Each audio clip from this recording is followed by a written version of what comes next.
warahmatullahi wabarakatuh.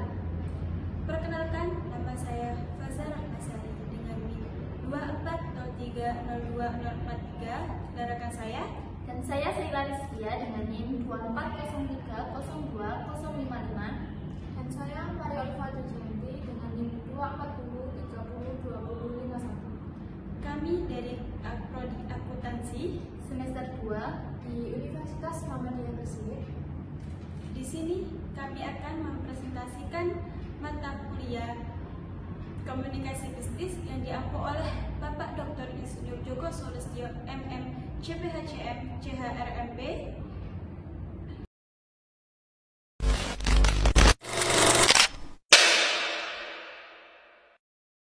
Di sini kami akan mempresentasikan materi tentang fungsi kepemimpinan dalam komunikasi organisasi, yang mana topik pembahasan kita ada 6. Yang pertama ini pengertian kepemimpinan, yang kedua pengertian komunikasi, Yang ketiga, komunikasi adalah inti kepemimpinan. yang keempat gaya kepemimpinan, yang kelima kepemimpinan dalam komunikasi internal dan eksternal, Dan yang terakhir, aliran komunikasi. marilah kita simak bersama. Di sini saya akan membahas apa sih kepemimpinan itu. Secara umum, kepemimpinan menunjukkan proses kegiatan seseorang dalam memimpin, membimbing, mempengaruhi, atau mengendalikan pikiran, perasaan, atau tingkah laku orang lain. Kepemimpinan adalah kemampuan seseorang untuk mempengaruhi orang lain agar mau bekerja sama mencapai tujuan yang telah ditetapkan. Jadi, pemimpin itu bukan cuma memberi perintah, tapi juga mempengaruhi pikiran, perasaan, atau bahkan perilaku orang lain supaya bisa bekerja sama mencapai tujuan tertentu. Hakikat kepemimpinan adalah apa yang si pemimpin komunikasikan dan bagaimana ia mengkomunikasikannya. Karena itulah, maka Lee mengatakan bahwa kepemimpinan yang efektif berarti komunikasi yang efektif. Nah, kepemimpinan yang efektif itu sangat tergantung pada bagaimana si pemimpin berkomunikasi, apa yang dia katakan, dan bagaimana cara dia mencapaikannya. Itu sangat menentukan apakah orang lain mampu mengikuti atau tidak. Makanya, menurut Legend, bagaimana kepemimpinan yang efektif berarti komunikasi yang efektif. Yang kedua, membahas apa itu komunikasi. Komunikasi adalah interaksi sosial yang terjadi antara setidaknya dua individu yang terjadi secara langsung atau cara yang paling umum dari pertukaran pesan verbal dan non-verbal antara pengirim dan penerima pesan sehingga dapat mengubah perilaku. Tujuannya adalah untuk menyampaikan pesan agar bisa dipahami dan bahkan bisa mengubah cara berpikir atau perilaku orang lain. Komunikasi menurut Charles L. Hoffman adalah jalannya orang memberi dan menyampaikan pesan sebagai dorongan, sebagai gambar dan sarana untuk mengubah cara berperilaku dan perilaku orang lain. Dan sedangkan komunikasi menurut James A. F. Turner adalah suatu tindakan interaksi yang dilakukan oleh seseorang yang mencoba untuk menyampaikan data atau pesan dengan memberikan pandangan dengan tujuan yang jelas. Jadi intinya komunikasi itu penting banget, apalagi dalam kepemimpinan. Tanpa komunikasi yang baik, pesan dari pemimpin bisa gagal sampai ke orang-orang yang menerima. Topik pembahasan selanjutnya akan dibahas oleh rekan saya.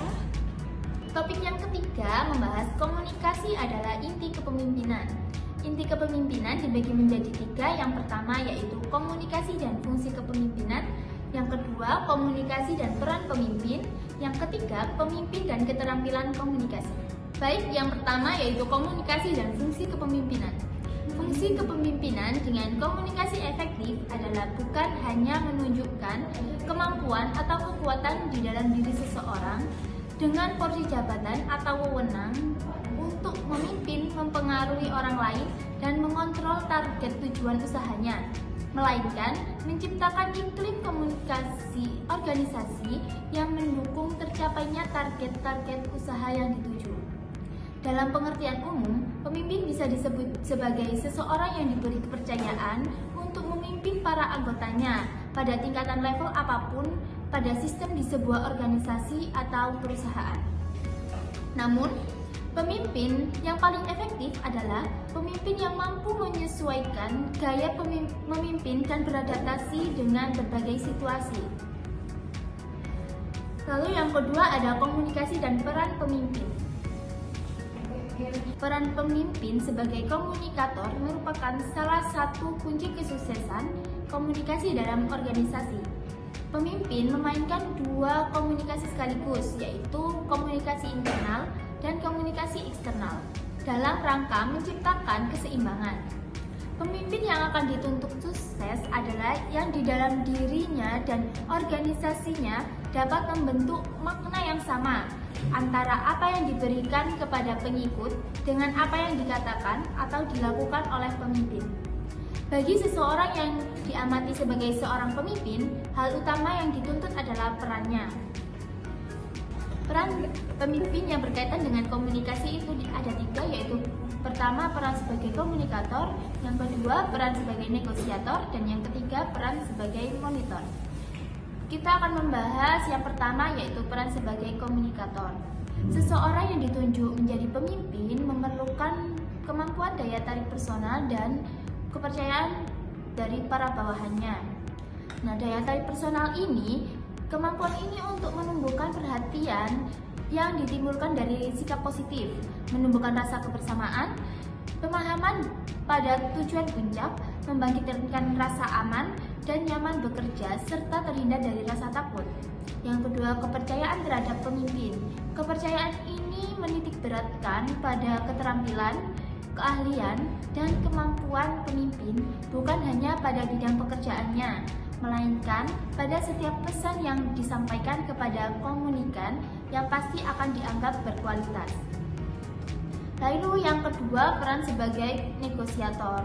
Peran negosiator ini menampilkan etos kerja pemimpin dalam membangun kepercayaan mitra, bahkan pesaing. Jiwa kepemimpinan yang diterapkan dalam negosiasi akan terlihat pada cara seseorang pemimpin membangun kepekaan terhadap pihak pesaing atau mitra bisnisnya. Kepekaan ini dapat ditunjukkan dalam sikap kejujuran dan keramahannya terhadap lawan. Lalu yang ketiga ada peran monitor. Peran ini menunjukkan kemampuan pemimpin menempatkan dirinya terbuka dengan informasi yang dapat mengembangkan bisnis melalui beberapa masukan, saran, dan ide yang diterima. Nah, apa sih peran monitor itu? Peran monitor itu ada 4. Yang pertama ada keterbacaan terhadap informasi dan mempelajarinya dari berbagai sumber referensi, dari buku, berita di media massa, informasi di media sosial.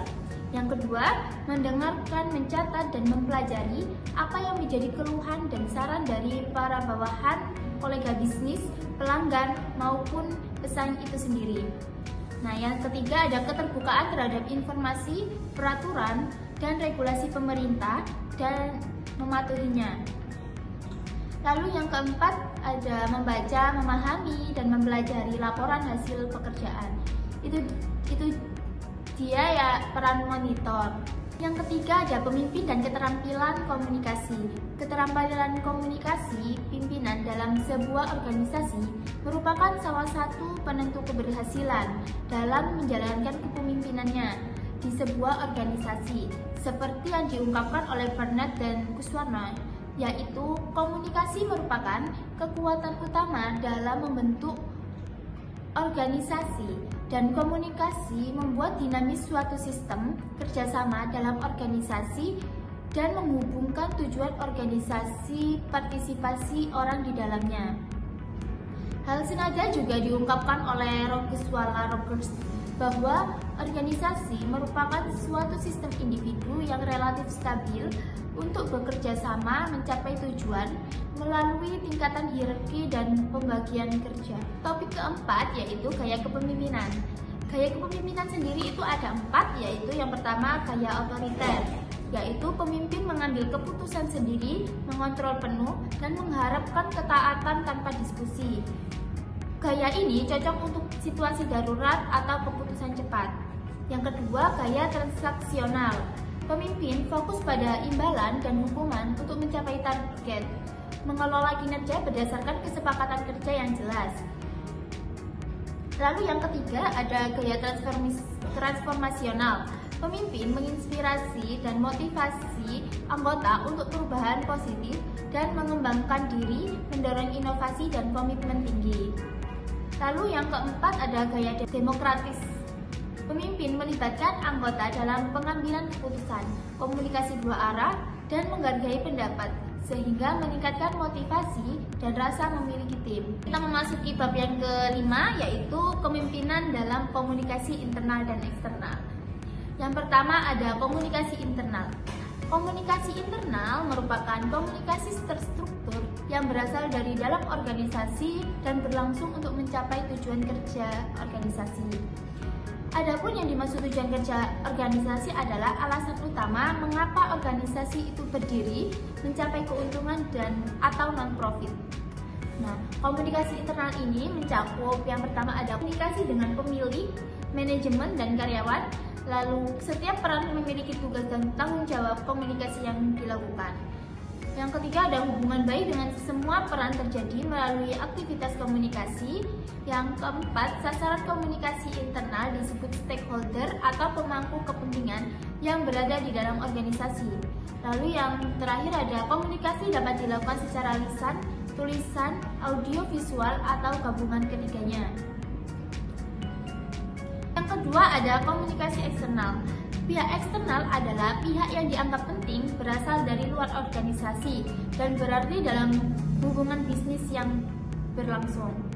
Karakteristik komunikasi eksternal itu ada komunikasi terjadi dengan kelompok eksternal seperti pelanggan, konsumen, penyalur, pemasok, pemerintah, masyarakat secara khusus, dan institusi pers atau media massa.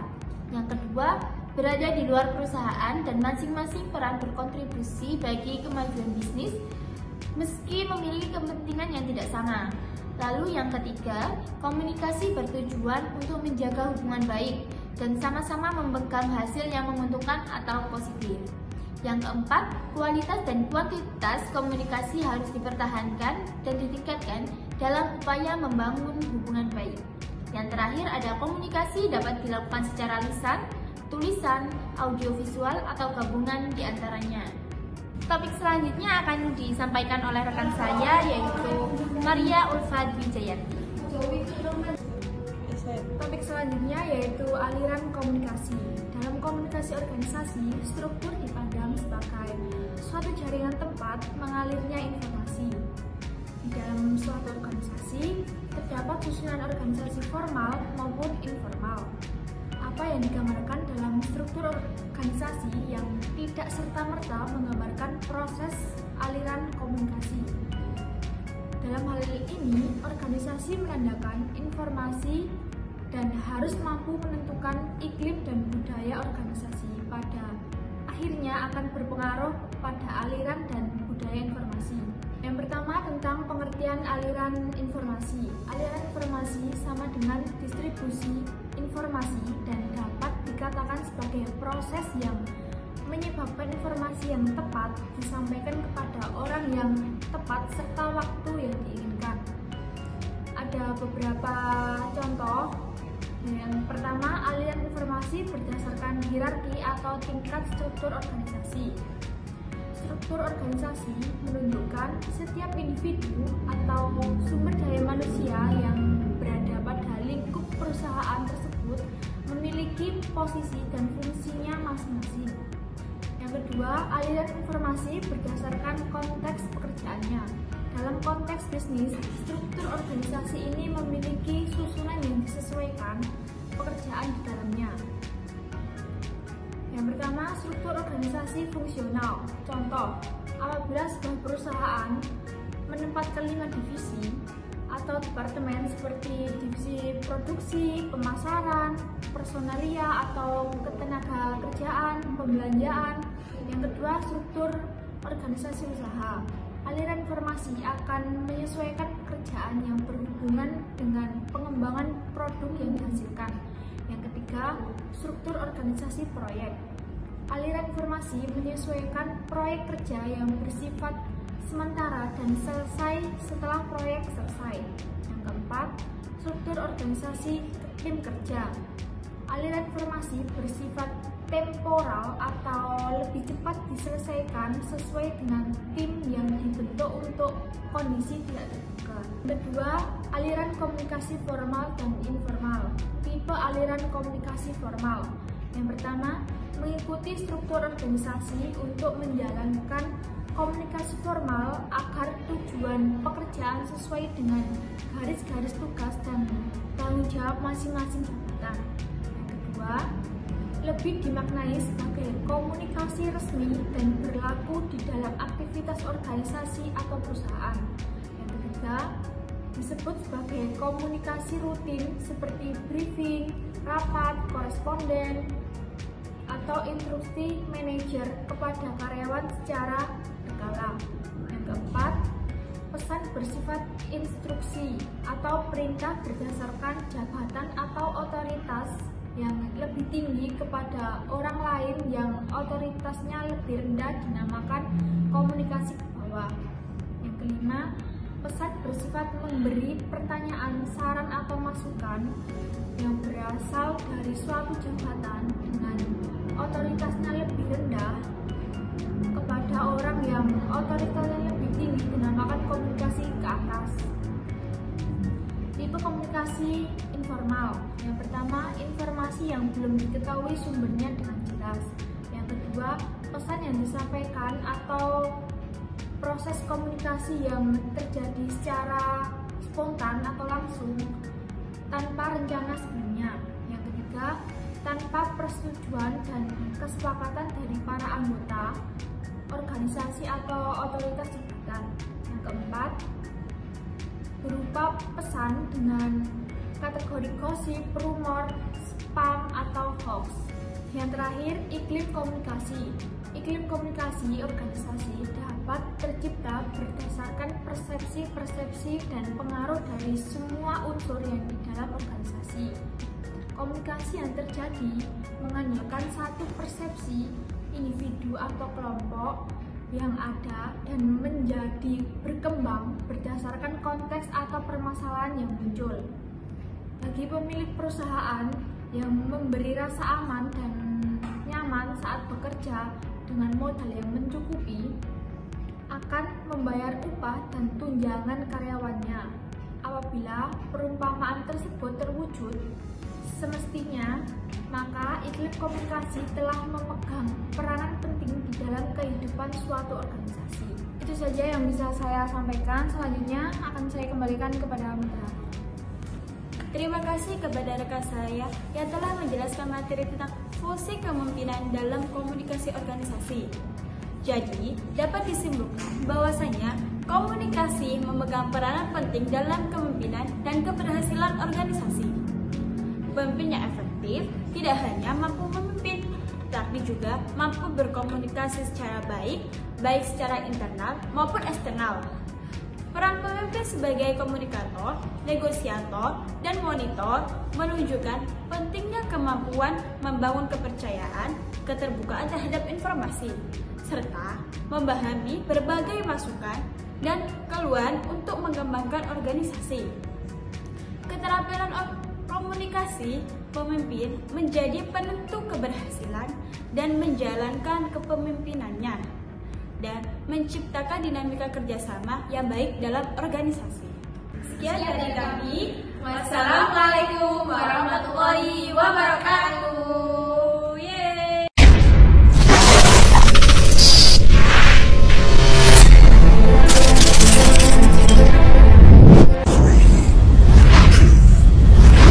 Let's go!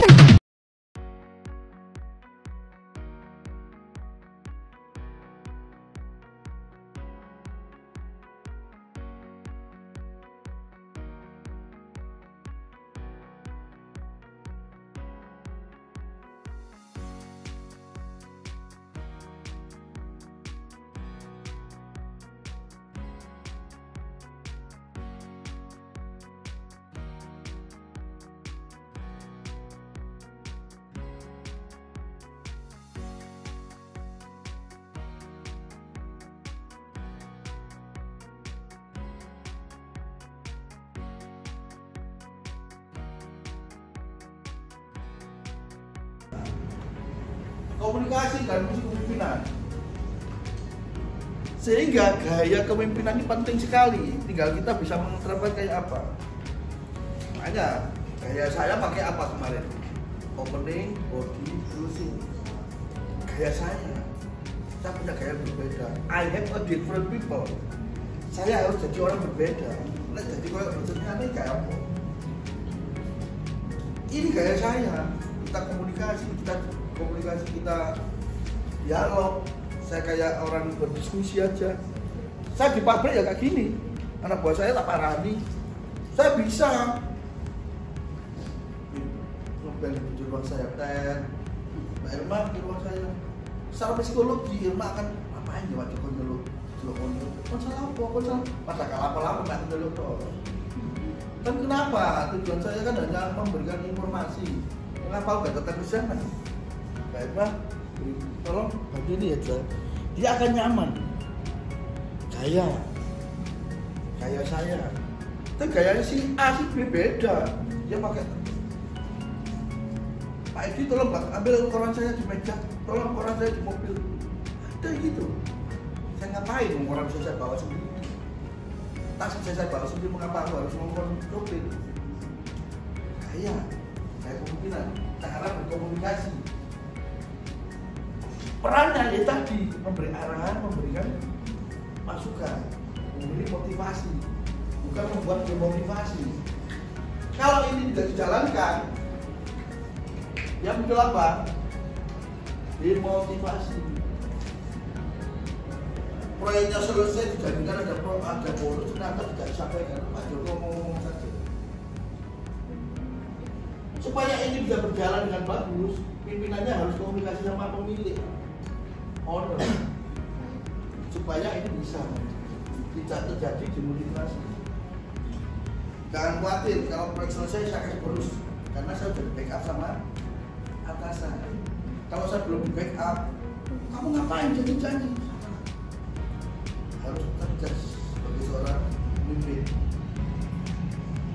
Keterampilan komunikasi, gaya tadi, opening, body, closing style saya gaya saya nggak pernah marah, tak beritahu, pinter lu baru tak seneng, tak jendol. Don't angry to your staff before you give information first. Ojo marah ke anak buahmu sebelum kamu ngasih informasi. Tugasmu nggak mau kerjakan. Kapan Pak Joko ngasih tugas sih? Bentuknya gak jelas kok kamu. Jangan seperti itu. Kalau sudah tak kasih tahu dia, baru tak jendul. Karena sudah tak beritahu, tak tegur, gak jelem, tak jendul. SP1, SP2 jalan, punishment jalan. Berarti ada pembinaan. Kalau di pembinaan ini tetap baik, ya dibinasakan. Kalau dibina, PHK, ngapain aku ngopeni ngurusin gak jadi tonton? Itu gaya, itu waktu. Tidak hanya sekedar emosional langsung tak PHK. Komunikasi fungsi pimpinan tadi sudah saya jelaskan. Jadi semua komunikasi itu penting. Fungsi pemimpin akan kelihatan di situ. Pemimpin itu tidak hanya sekedar menyuruh saja, tidak hanya memberikan instruksi saja, tapi dia juga memberikan masukan, arahan, memotivasi. I have different people. Saya orang berbeda. Yes. Berbeda. Itu nggak dilatih pun ya. Oh, feeling is good. Control is. Akumulasi, analisis is. Même dans un sommeil éternel, même dans un sommeil éternel, j'étais censé t'aimer, mais j'ai vu l'inverse. J'ai cligné des yeux, tu n'étais plus là. Est-ce que je t'aime? Je sais pas si je t'aime. Est-ce que tu m'aimes? Je sais pas si je t'aime. Terima kasih sudah klik video ini. Jangan lupa tekan tombol like, tekan subscribe, dan nyalakan tombol notifikasinya.